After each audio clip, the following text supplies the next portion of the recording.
Welcome to our channel. Today we how to update Salesforce CRM activity track. To begin updating your Salesforce CRM activity tracking settings, log into your Salesforce account. Once logged in, navigate to the top right corner and click on the gear icon for settings.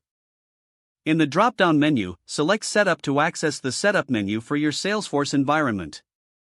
In the Quick Find box on the left side of the screen, type Activity Settings and click on it when it appears. Now, you will see the Activity Settings page where you can manage your activity tracking preferences.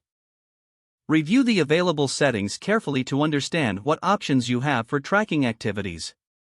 If you want to enable or disable activity tracking for specific objects, locate the section labeled Activity Reminders.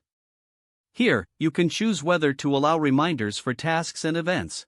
Next, scroll down to the Calendar and Reminders settings section. In this section, you can customize default reminder times for both tasks and events. If you wish to enable tracking for email, locate the Email section under the Activity Settings. You can toggle on the option to track email interactions if desired. After making your selection, ensure you save any changes by clicking the Save button at the. To verify your settings, go back to the main Salesforce interface.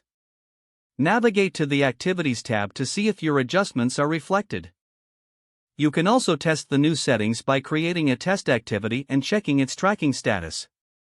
Once confirmed, your updated activity tracking settings will now be live within your Salesforce CRM. Remember to periodically review your settings to ensure they remain aligned with your team's evolving needs. If the page does not load, refresh the browser or try again in a private or incognito window. Make sure you are using the correct email address, then retype it carefully to avoid small typos. If your password is not accepted, use the Reset option and create a new strong password you can remember. Check your spam folder for verification or security emails, then complete any requested confirmation steps. Enable two-factor authentication if available to improve account security and reduce unauthorized access risk.